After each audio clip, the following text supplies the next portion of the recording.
Hi, everyone. I'm just going to spend a few minutes of your time talking about the first year experience at college. I've been here for a little under 2 months, and let me tell you a story of my very first day of school.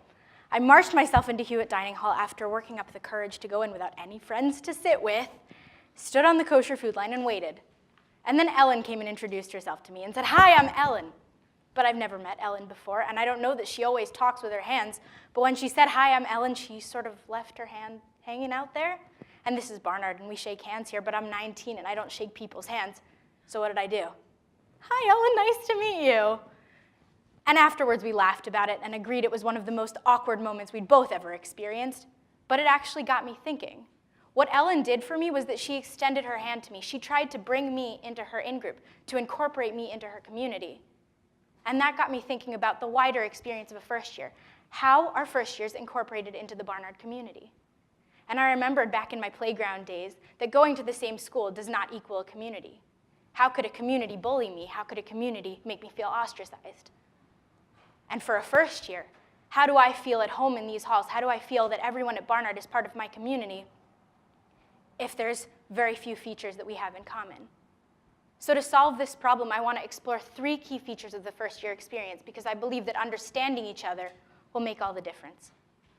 The first feature is fear of the unknown. This manifests particularly academically. College is really scary. I know every time I have to turn in a paper, and I've been here for just under 2 months, so maybe that's 5 or 6 papers, I get this big moment of anxiety right before I call my mom and say, "Oh no, Mom, I'm gonna fail out of college. It's my first semester, I can't do it." And that's scary, and it's going to be scary. But what's funny about this is that everyone experiences that fear. Everyone who's ever been a first year knows exactly that feeling.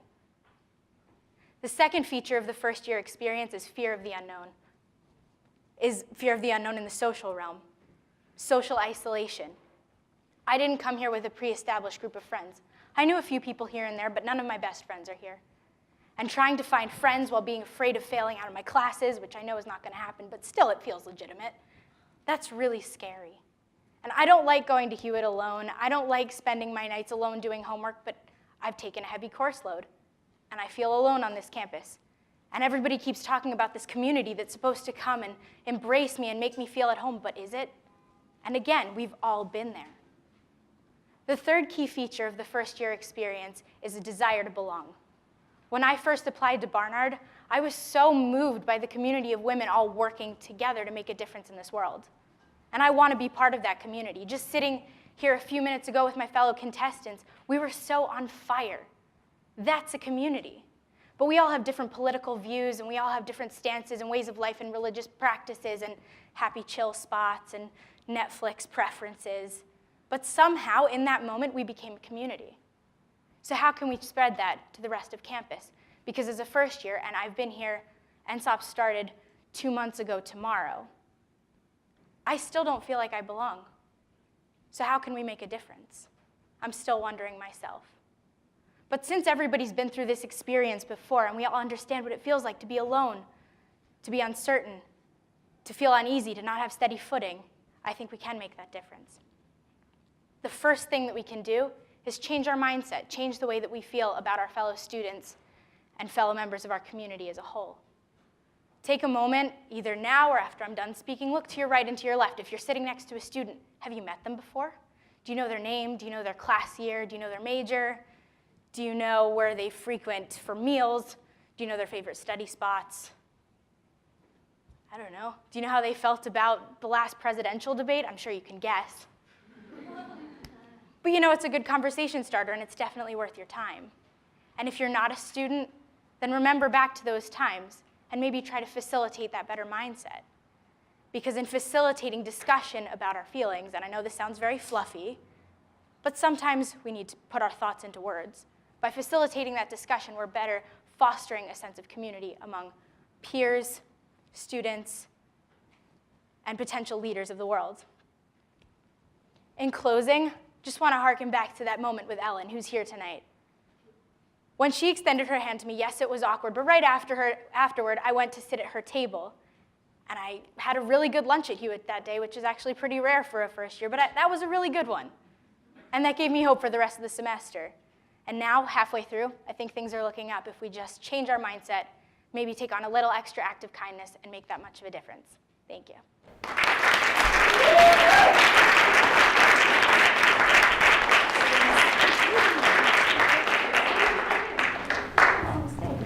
Any questions? Any questions? Do you feel like the first year residence halls help community building? Yes and no.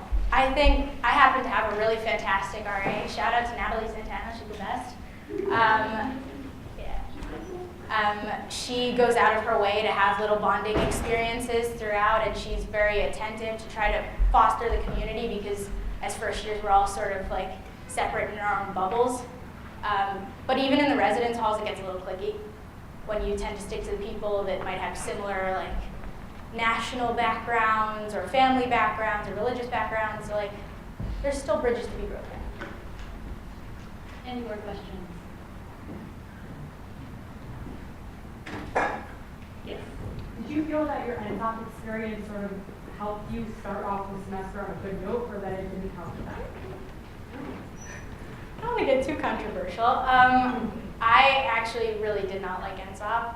I thought that it was 8 days too long, and I felt that as great of an idea as it was, that like we should all bond with first years. I bonded with a few people in my particular religious group, and that was great, and I bonded with the women in my NSOP group, but other than that, I didn't get to meet anybody, and there was a lot of partying going on, which made me kind of uncomfortable, and we were all just uneasy and like really anxious to get the semester started, so it felt like it was just like dragging out a lot of things. They also didn't tell us or prepare us for like the scary feelings. Julia, another question? Have you joined any student groups, and has that helped at all? I've joined a few student groups through Hillel, which is like the most obvious choice, religious affiliation. I just went straight there. I'd like to join more groups, branch out more, because again, that's one community on campus, but I think there's a lot more to be done. We'll take one last question, no? Come on, Sarah. Sorry, recent alum, have so much advice, but save that for later. That's a good question. So my question was, what do you think Barnard can do if you don't think that the new student orientation program, for those of you who don't know what NSOP is, there's a few adults, beyond that, if that didn't work for you as a way to integrate into the campus, what do you want the institution to do to help you integrate into the campus in the way that fits for you? I don't know about the broader institution, but I'm sure that student government and MAGAC can pull something together. One of the religious groups that I'm part of actually does something amazing that I'm in love with and needs to be instituted everywhere. It's called Eat a Meat. It was sort of invented by a Columbia senior, who's now a senior, and it's the idea that you sign up saying that you want to go to lunch with somebody, and then you go to lunch with them and get to know them. And it's just a great way to, randomly meet people. I think it's amazing. Great, thank you so much, Sarah.